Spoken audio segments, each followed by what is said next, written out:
We continue reading from Bhagavad Gita as it is. We are on chapter 3, text 42. Indriyani parani ahur indrebhya param manaha manasastu parabuddhir yo buddhehe paratastu saha.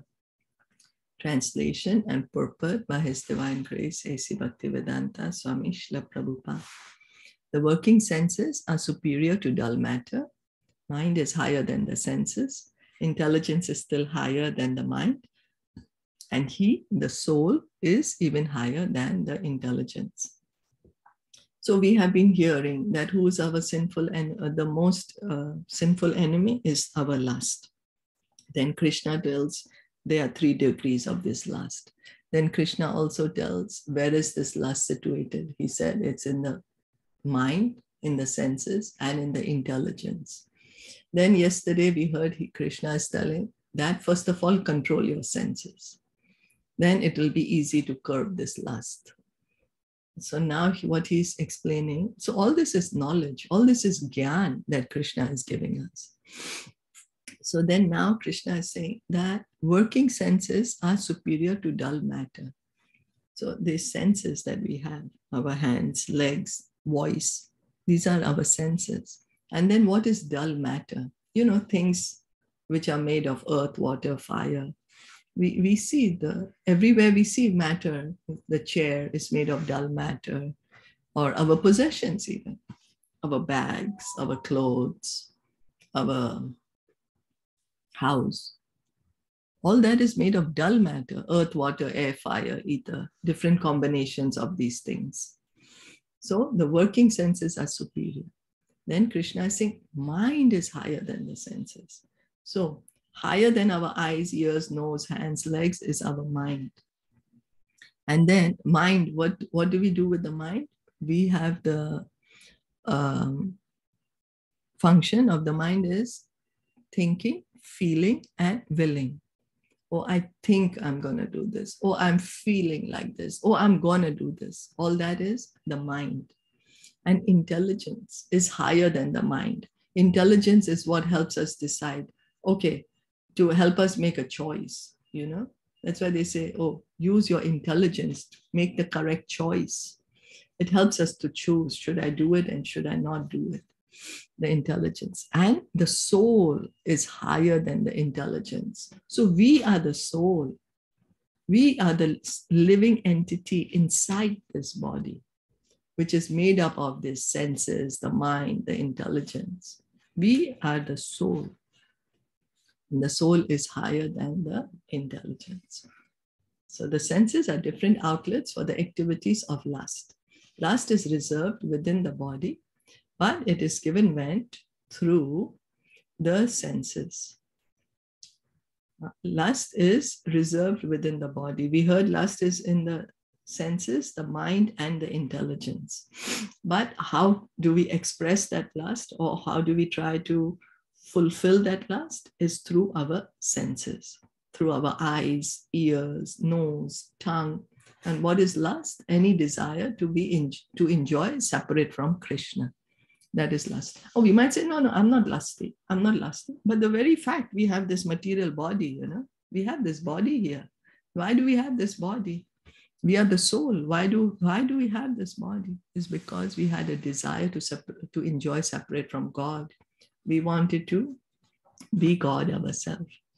So, and that is what is lust. Lust is not only the act of sex, no, but lust is gross and subtle. All that, the desire to control, the desire to enjoy separate from Krishna, the desire to own, all that. So therefore, the senses are superior to the body as a whole. These outlets are not in use when there is superior consciousness or Krishna consciousness. In Krishna consciousness, the soul makes direct connection with the Supreme Personality of Godhead. Therefore, Therefore, the hierarchy of bodily functions, as described here, ultimately ends in the Supreme Soul.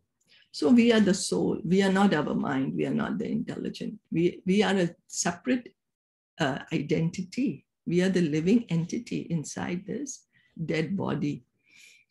We might think the senses are also alive. No, no, it's not. They're just material. They are senses. So, but then how do we purify the senses? How do we spiritualize the senses? Is by connecting the senses to Krishna, Krishna consciousness, Krishna consciousness. Then what happens? Like that, we are making connection to the Supreme Conscious, to the Supreme God. We are, what does it mean? By our mind, we are thinking, oh, what is Krishna trying to tell me? Let me think, oh, how was Krishna dressed today? What was the deity form today? Oh, what was Krishna telling today in the Bhagavad Gita? And so then our intelligence is being spiritualized. Our mind is being spiritualized. Our senses are being spiritualized because we cannot experience the spiritual with this material senses, with our material mind, our material intelligence, our material eyes, ears, nose, hands, legs. No, we cannot. We can only experience the spiritual when we have spiritual senses, when we have a spiritual mind, when we have a spiritual intelligence. And the process is hearing and chanting, connecting everything to Krishna, relate everything to Krishna. Then gradually, it changes from material to spiritual. So bodily action means the function of the senses, and stopping the senses means stopping all bodily actions. But since the mind is active, then even though the body may be silent and at rest, the mind will act as it does during dreaming. But above the mind is the determination of the intelligence, and above the intelligence is the soul proper. If therefore the soul is directly engaged with the Supreme, naturally all other subordinates, namely the intelligence, mind, and senses, will be automatically engaged. So we can see then the mind is going to become spiritual, the intelligence and the senses gradually. It's a gradual process, but it will happen. We just have to say, yes, I am an eternal part and parcel of Krishna, and I need to understand Krishna, and the way to do it is hearing and chanting. So that is a spiritual intelligence, spiritual determination. In the Katha Upanishad, there is a similar passage in which it is said that the objects of sense gratification are superior to the senses, and the mind is superior to the sense objects. So what are the sense objects? So the sense is the eye. So what's the sense object for the eye? Is the form, anything that we see. So we are seeing the shapes, that form is a sense object. Then for the sense is a ear is a sense. And then what is the sense object for the ear is sound. By this, the ear, what it always wants to do, hear the sounds that way. So every sense has a sense object. For the nose is a sense, and the sense object is the fragrance. So these sense objects are superior to the senses. And then the mind is superior to the sense objects. If therefore the mind is directly engaged in the service of the Lord constantly, then there is no chance that the senses will become engaged in other ways. So that's the reason Krishna says, fix your mind on me. Fix your mind. And even Bhagavatam says about Maharaj Ambarish, what did he do? First of all, he fixed his mind at the lotus feet of Krishna. And once he fixed his mind on the lotus feet of Krishna, then he was engaged in his senses in Krishna's service. With the eyes, see Krishna's deity form, see the devotees. With the ears, hear about Krishna Katha. With the tongue, speak about Krishna. And then gradually, everything we get purified. The mental attitude has already been explained, param drishtva nivartate. If the mind is engaged in the transcendental service of the Lord, there is no chance of its being engaged in lower propensities. We can't think of two things at one time, although we think we can. We think we can multitask and we can have 10 thoughts at one time. But at that fraction of a moment, it's only that one thought that can occupy our mind, not any other thought. So this is how Krishna is saying that we can get self-realization. He's saying first you fix your mind on me. In the Katha Upanishad, the soul has been described as Mahan, the great. The soul, we are the soul, we are great. Therefore, the soul is above all, namely the sense objects, the senses, the mind, and the intelligence. Therefore, directly understanding the constitutional position of the soul is the solution of the whole problem. So, we are the soul, and we are superior to this body, to our mind, to our intelligence, to our eyes, ears, nose. We are more higher, we are more greater than all the material things that we are seeing around us, all the possessions that we have, our clothes, our bags, our cars, our house. The soul, we are great. And then what is the constitutional position of the soul? With intelligence, one has to seek out the constitutional position of the soul and then engage the mind always in Krishna consciousness. So intelligence, how do we get this intelligence? By hearing the scriptures. When we hear the scriptures, we get the real intelligence. And then we will be able to understand who we truly are. Seek out the constitutional position of the soul. That is self-realization. And then once we do that, then the mind will always be engaged in Krishna consciousness, because each and every one of us, our constitutional position is each and every one of us is Krishna conscious. That solves the whole problem. A neophyte spiritualist is generally advised to keep aloof from the objects of the senses. But aside from that, one has to strengthen the mind by use of intelligence. So we are advised that, okay, what are you looking at? What are you hearing? What are you eating? What are you touching? Yes, we control the senses, yes. But what about the intelligence? What about the mind? We need that too. So if by intelligence one engages one's mind in Krishna consciousness, by complete surrender unto the Supreme Personality of Godhead, then automatically the mind becomes stronger. And even though the senses are very strong like serpents, they will be no more effective than serpents with broken fangs. So that is what is advised. That by intelligence, use your intelligence and fix the mind on Krishna, and then automatically the senses will be controlled. So the hierarchy is going there, right? Because Krishna is saying that, so who is the most greatest is the soul. So just below the soul is the intelligence. Below the intelligence is the mind, and below the mind is the senses, and below the senses is matter. So this is the hierarchy. There is matter, all the things that we are seeing everywhere around us, our position, our possessions. Higher than that is our senses, our ears, eyes, nose, whatever. Higher than that is our mind. Higher than that is our intelligence. And higher than our intelligence is the soul. We, the soul, are the great. And then now, how do we, but our senses are driving us in different ways. They're going, make us crazy. They make us go in different ways. Our mind makes us crazy, go in different ways. Our intelligence, we don't know how we are using it properly. So the first thing is to understand our constitutional position. Who am I? I am the soul. But what is my position? I am originally Krishna conscious. So I am Krishna conscious. Then what to do? Then with my mind, I have a mind.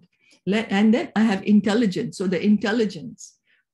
First of all, by intelligence, we have to understand that, yes, I am Krishna conscious. But how do we get this intelligence? By hearing. Hear from Bhagavad Gita and from Bhagavatam. Yes, I should be.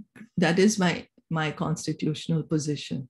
That is my constitutional position. So then what should I do? I need to fix my mind on Krishna.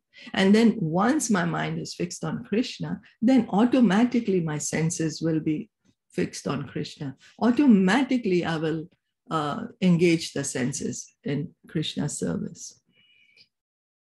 So, but even though the soul is the master of intelligence and mind, and the senses also, still, unless it is strengthened by association with Krishna, in Krishna consciousness, there is every chance of falling down due to the agitated mind. So the mind is very, very strong.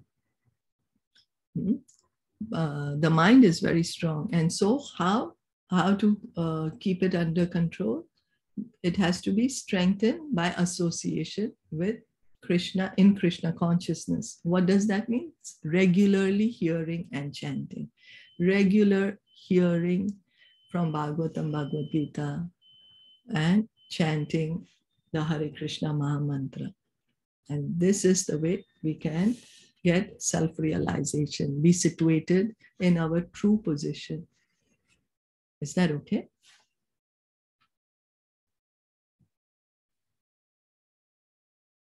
Yes. Any comments or anything to add? Yeah, this is so beautiful. How like we have to empower our intelligence, and then everything will be under control. Yeah, so we can connect it to Krishna. Yes, yes. We can see how Krishna is giving us this knowledge. He's giving us this gyan. How step by step, what do we have to do? You know, we just have to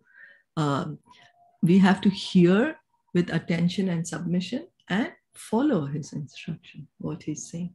And also we should try to recall what we listened to in the lectures. Yes. Like what we, yeah, right? Yes. We should try to, at least we should try to recall one point. Like we are listening to Bhagavatam and Bhagavad Gita every day, right? Yes. We are reading every day, but we should try to recollect one point, which then gradually we can recollect everything. And that way we are going ahead in our spiritual life. Yes, thank you. Yes, important point. Yeah. Now we fix our mind on. Many times I forget, but I try to recall. But many times I also forget. Yeah. That is how we fix our mind on Krishna. No, what did Krishna say today in Bhagavad Gita? What was being said today in Bhagavatam? Yeah. What was in Bhagavatam? What was Bhagavatam saying today? Yes, this is about mind. And in the same, like in the chapter 6, Arjuna asked Lord Krishna, like, mind is like very chanchal. So how do you control it? So Krishna explains it. Abhyase na tu konteya. Yeah. What does abhyasa mean? You need to do constantly. Like if you are reading Bhagavad Gita constantly and try to recall. That's right. Yeah. Yes, thank you. Constant practice and detachment. Yes. That is what Krishna says. Regularly hearing. It's very difficult to fix your, like vayo rivasu dushkaram, like vayu ke jaisa hai, hawa ke jaisa hai, wo idhar se udhar naachta hi rehta hai. So how will you control? Yes, that's true. That's true. By constant practice and detachment. Yeah. Yes. It's not impossible.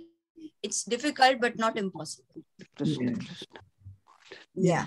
Bring Krishna in your everyday life, every step of your life, then slowly hota hai. Bhagwan ki kripa hoti hai.